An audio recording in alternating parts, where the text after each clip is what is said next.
The typical college student in one academic year will spend over $1,000 on books alone, not to mention the cost of classes, living, and all the other expenses that come with pursuing an education. According to the National Association of College Stories, ECU.edu, accessed on January 12th, the rate of increase of college textbooks has risen at double the rate of inflation for the last 20 years. The high cost of books is outrageous, considering most professors oftentimes rely very little on the book itself. It seems very feasible that buying a device that could support e-text, such as an iPad, Kindle, or even a less common name, would greatly reduce the large amounts of money spent per year. Although I myself only have a semester of college under my belt, I have felt the effects of the high cost of textbooks. Revolutionizing a way that will allow a more mainstream approach on the way we buy and utilize textbooks is something that we can benefit from. As students, any money that we aren't having to waste on our textbooks means more money in our pockets. And for the parents who are giving us children an education, I'm sure we can all agree that the cheaper the better.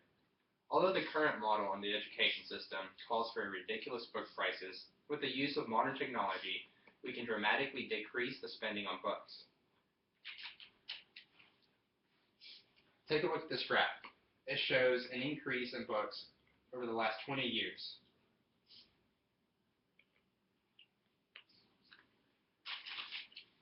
You can see that it has risen over 600%. First of all, paying hundreds of dollars on textbooks for classes hurts more than it helps. Speaking from experience, $300 on a single book is a gambling game. You may or may not use it. It is enough to drive anyone insane. I have personally seen many students opt to pass on buying the book due to the outrageous cost. But why are books so expensive? Why the drastic increase in prices? Many professors write their own books, and rather than use the same book the following year, they will issue a new edition with minor, often irrelevant changes. Thus, the ability to buy used diminishes. Buying books brand new burdens blunt students. Unfortunately, money doesn't grow on trees. In fact, it eats away at your wallet. Students that may not be able to afford the high cost of certain textbooks could even suffer academically. Another problem with the extremely high cost of books would be the resale value. After a class is completed, students trade back in their books for a set amount of money. The problem with that is how even though the book cost over $100, the refund money is only a small fraction of the initial cost. Perhaps if the resale value was closer to the initial value, the price of textbooks would not be as ridiculous. Secondly, even though it is a common problem for all colleges, there are some logical solutions that can be looked into for fixing this issue. Thankfully, students and parents are not the only ones who have taken notice of the rising cost. The 113th Congress introduced the Affordable College Textbook Act in 2013, calling for a reform in the way textbooks are administered in higher learning institutions. Congress.gov, accessed on January 13th, points out one of the many ways they wish to combat the prices is by going to a digital textbook, where students can access the textbook online for reduced prices.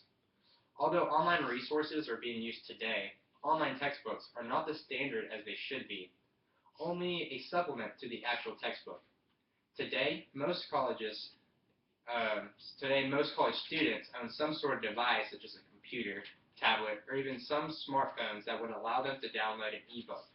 The benefits of a digital textbook are remarkable, with up to a 50% savings on certain books. A digital textbook would allow professors that feel the need to update their book every few years to do it without burdening their students. Also, the printing cost of a new book would be done away with, as it would simply be downloaded straight to your iPad or Kindle rather than printed.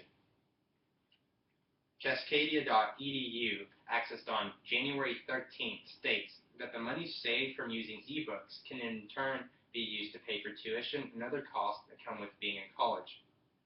Whenever a student has gone to study, there has more than likely been a time where they forgot to bring their books.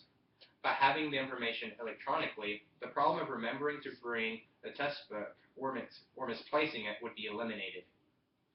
In a way, this also applies to a student whenever they are going from one class to another, instead of carrying around several heavy books that would that would weigh a ton from class to class, you would simply have to remember one tablet.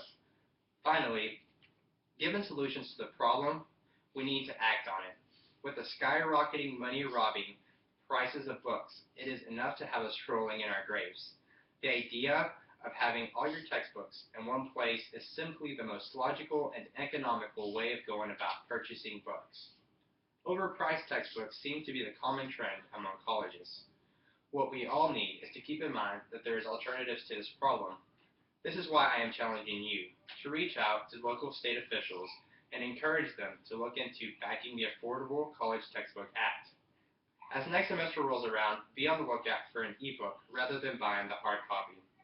While we aren't flying around in hovercraft or time traveling, we are in the year 2015.